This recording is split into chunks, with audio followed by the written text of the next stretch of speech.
Hello and welcome to a very special How I Paint Things. Now what I've got whizzing around in front of me today are the 10mm Ashigaru spare troops and a handful of the Teppo guys out the front from Wargames Atlantic. Now this is part of their drive for the mass battles, grand battles, that's what they're calling it. 10mm troops in plastic. Now they have very kindly sent along a box of these for me to have a play around with, so full disclosure, I did get these guys for free, and I kind of want to buy another box because, man, they are cool. I have gone for a slightly Total War Shogun approach because uniformity, I'll touch on again slightly later, was not necessarily the done thing, but it looks cool on the table, and it certainly speeds up the painting process. So all of the paints for this one, and there are not many, will be linked in the description. Let's get started. Hey folks, so straight up top, what I want to address is some of the commentary I've seen on the Wargames Atlantic Facebook page about the spears snapping. Now, they are a little bit thin, and my preference would be that they were a touch thicker, and Wargames Atlantic have said that future 10mm releases are going to have thicker spears. Nonetheless, a comment that has popped up regularly has been, clipping them out, people are snapping spears. Now, full disclosure, I did break 2 out of 4 or 5 sets of guys that I was clipping out. You know, it is possible. I was deliberately being a little quick about it to see what they could take.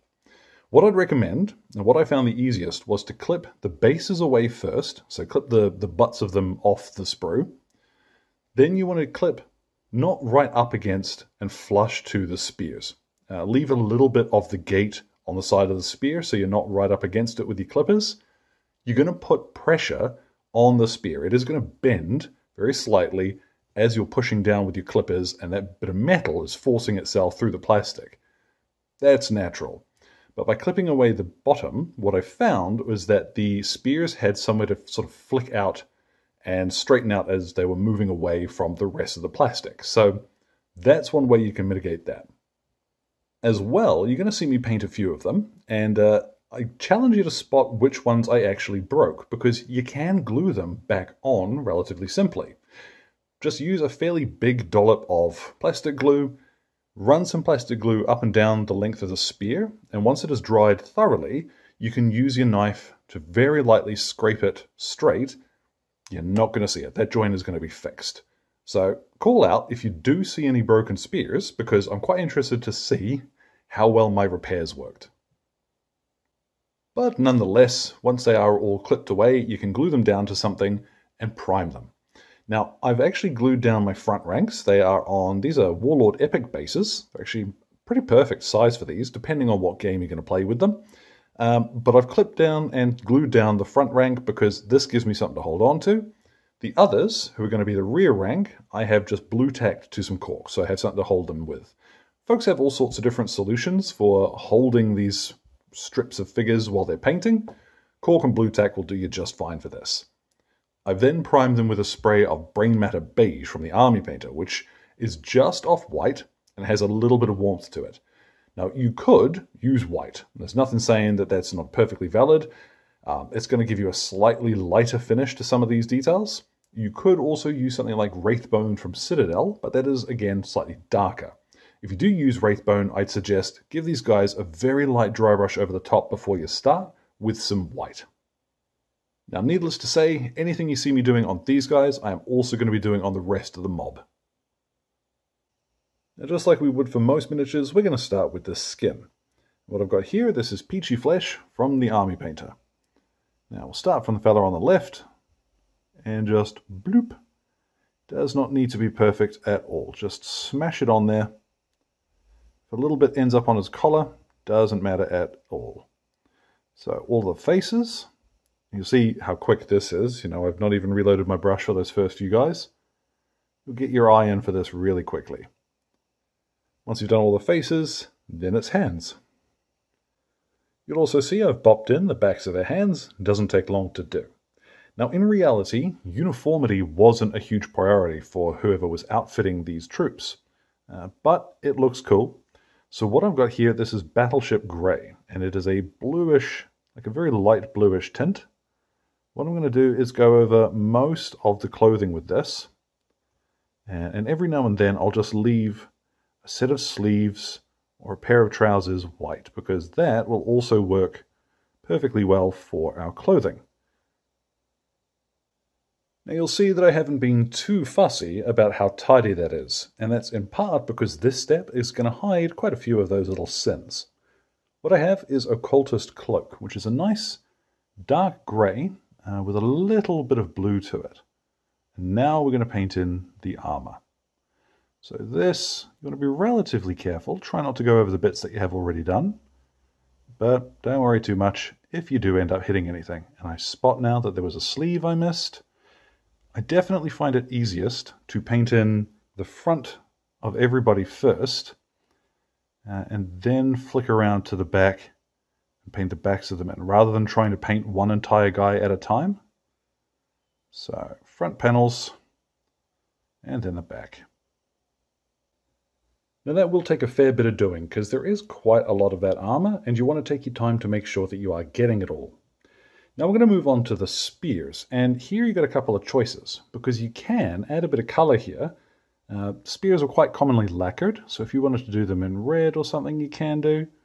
But what I'm using, this is warrior skin, and I'm going to paint in a wooden finish to the spears. Starting from close to the hand and just working straight up on one side, and then I'll flip them around and do the other in the same way. Now, as well as your spears, you're going to have a handful of guys who do have teppo, or muskets. Now, I had the opportunity to actually see these at Himeji Castle last year, and that was amazing, by the by.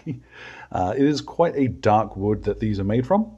So I'm going to use here, this is Satchel Brown, and I will go over the entire thing. So the bits that are going to be metal and all, just cover it in brown. The little powder gourds that they're carrying, go ahead and paint those with whatever you used for the wood on the spears. Now we're getting into the home stretch. What you can do is pick yourself a silver that you like. I've got here plate mail metal from the Army Painter. And we'll go ahead and just bop on the metal bits. Now there'll be a few little bits of these on the teppo to paint in as well. So keep your eyes open. Any metal bits, just bob it with this. Now once your metal's had some time to dry, that's it. We're going to go ahead and shade them here, just a little to give them some more depth and take a little bit of the cartoony edge off of some of the colors. Now, you can go back at this point with a little bit of Brainmatter Beige. You can fix up bits like the cloth and what have you, but that's the trap. Don't waste your time going back and fixing every individual. Maybe you fellas in the front rank, if you really want to be fussy, but you are painting an army here. So what I've got, this is good old Sonic Tonic, or Marine Juice, whatever you want to call it. The mix, easy enough for this, it's 1 bottle of Dark Tone, 1 bottle of Reichland Flesh Shade, and then 1 bottle of Lime Medium. I'll put the ratios in the description if you want to mix them up yourself, but I do recommend just grab a bottle of each of those things and go nuts, because this is magic. You can go ahead and use a darker shade, but I would recommend whatever you use, thin it down a little bit, because you don't want it to discolor what you've done all that much. We really just want a bit of warmth and a bit of shading in the recesses. So once I'm done with this, let's get a look at these fellows once they're dry. Now, the last thing that I'm actually going to do to paint on them is to get a little bit of Grim Black, and I'm just going to quickly dot in a vague clan shape here. 1, 2, oh, that's a mess. You know what? That'll do. Probably should have done this with a regular paint rather than a speed paint so that it didn't run as much, but oh well. I'm really just looking for an impression of a clan symbol.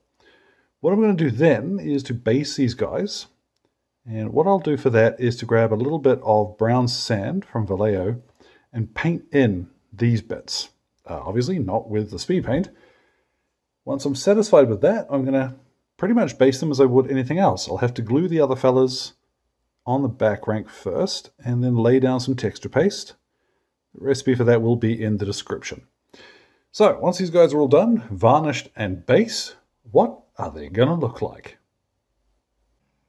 And so, there at last, our 10mm Ashigaru are complete. And I have to admit, they are so simple.